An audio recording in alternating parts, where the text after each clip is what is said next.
Yeah, good morning, everyone.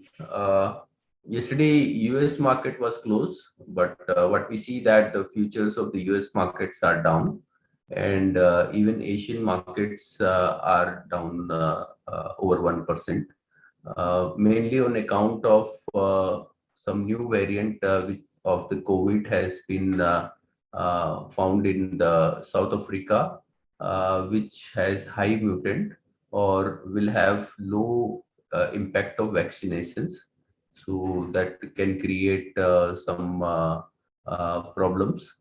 As such, some of the countries are putting up restrictions on people flying from South Africa.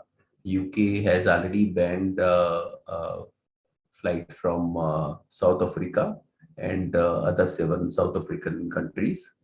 And similarly, even India has put up some rigorous screening of people coming from South Africa. So this has impacted the sentiment in the market and is likely to have impact on Indian market as well. Apart from that, in commodities, there also we are seeing some softness. Oil is down to around 80.7. Yesterday it was at around 82.5. Aluminum is down by around 0.5%. Copper is down by around 1.25%. Iron ore is down by around 4%, and steel is marginally down by 0.2%. So overall, impact seems to be on a negative side on the market. I'll request technical team to take up from here. Very good morning, everyone. This is Ayush Mehta. I'll be covering the technical call for today. As we had discussed yesterday, there was a good buying session we have witnessed in Nifty.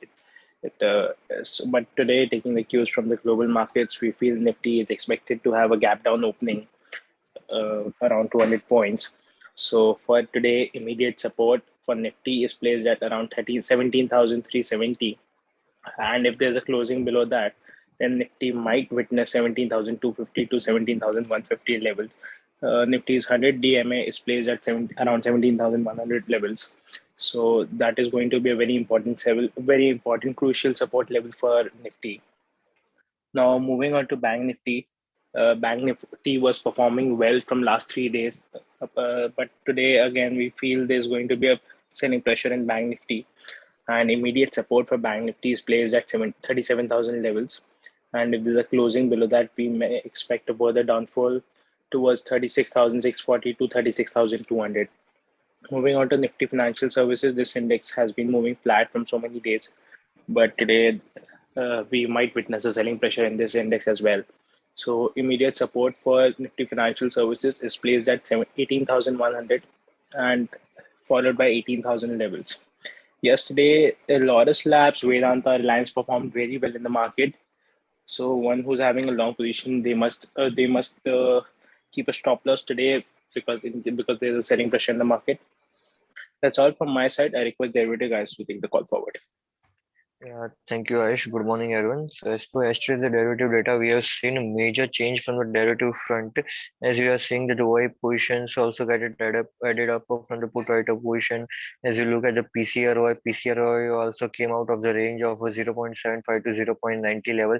But as we look at the today's SGX Nifty, it is showing that the Nifty is likely to open on a gap down notice. So currently, the view might be the range bound. Again, if a Nifty goes above 17,500 level, then only new position need to be created. On the downside, the support lies as per the OI position is at 17,200 level. So if Nifty goes below 17,200 level, then Nifty is likely to go more into selling below 17,000 level. Also can be seen if Nifty goes below 17,200 level. So wait for to create new long positions. If you're holding any of the long positions, create a strict stop losses. As you look at the FI position, FI is continuously into selling zone from last 15 to 20 days. So currently the selling is continuously in the market from the FI front. So till the time FIs are not getting positive in the market, you need to be a bit cautious in the market. So wait to create the long positions. As per stocks Pacific, we expect that there should be some hold on buying new stocks till the market gets settled above 17,500 level. Then only new long position need to be created. Thank you. Good morning. Yesterday, we met Home First Finance. It's a housing finance company, mainly focusing on the affordable housing space. The closest peers we can say are Aavas and Aptus.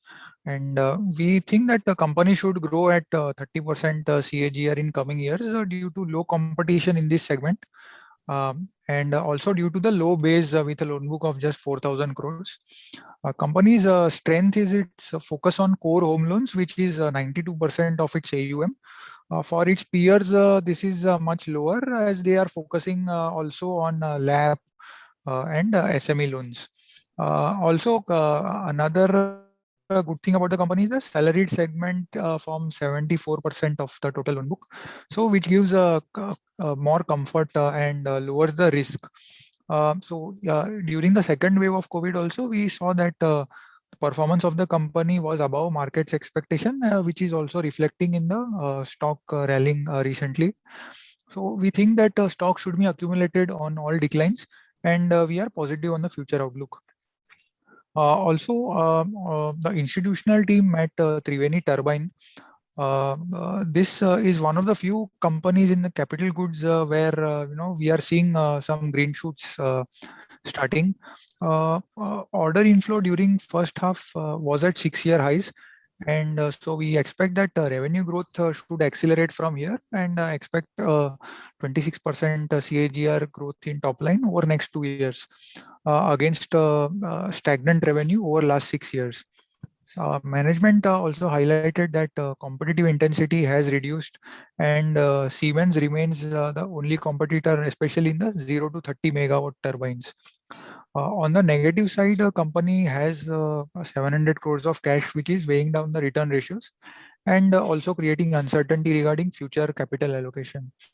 But apart from this, we are positive on the company, and we think that stock should outperform from here. That's it from my side. Thank you. Good morning, everyone. Today, Tarson's products is gonna list on the exchanges. So, Tarson Products is a player in Indian labware. Is a labware where they provide the things which are used in the labs for research, like the test tubes, the petri dish, and all.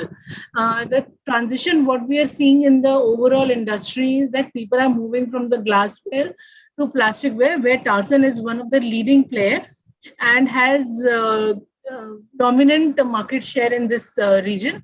The company is growing at 13%. The issue price was 662, and the issue size was 1,024 crores, which included 874 crores for offer for sale and 154 crores for the fresh issue, which the company would be utilizing for repayment of debt and funding the new capex as they are coming up with a new manufacturing facility. The company had got strong financials. The EBITDA margins were around 45 in FY21, which improved further to 53% in FY22, Q1 FY22. So we were positive on this and recommended investors to subscribe for this. We are expecting a good listing, though it can be marginalized because of the weak markets. But overall, the company is good and can be bought for the long-term point of view. Thank you.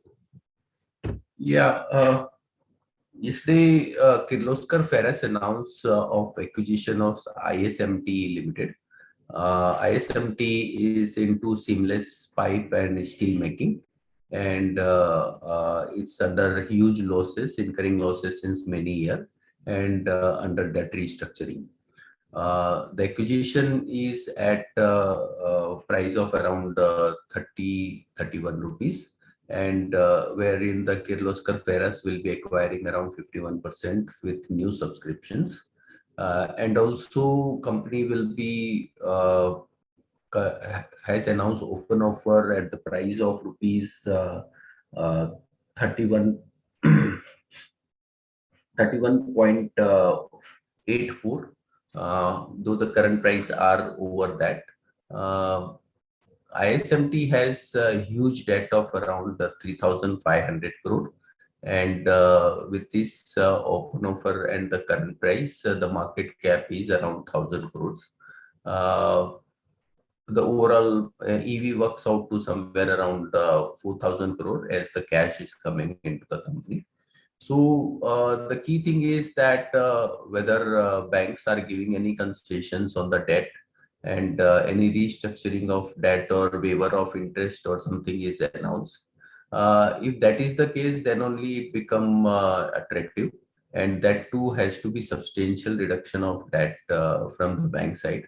The things are not yet cleared from the announcement whether there will be a substantial reduction of debt or any reduction of debt or not. So till that time, it is very difficult to take a view on that, though it seems like there will be some reduction of debt as the restructuring process was going on. So management must have negotiated with the institutions about that before acquisitions, but they had not yet given any clarity.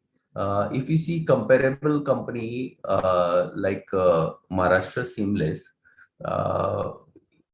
ISMT has a capacity of around 4.5 lakhs ton of 4.65 lakh ton of seamless pipe and around 3.5 lakhs of steel making capacity. And the EV works out to around 4,000 crores. Whereas against this Maharashtra Seamless, which has a seamless pipe capacity of 5.5 million lakhs ton and ERW pipe of around 2.2 lakh ton, there the EV works out to around 4,100 crores. So on the face, it looks equally priced, both the company, whereas ISMT is into huge losses. And until unless we get some clarity on debt reduction, there is no point in banking on that stock at current point of time. That's all from us. Thank you very much and have a good day. Subscribe to our YouTube channel for in-depth interviews of India Inc. and press the bell icon so that you do not miss our updates.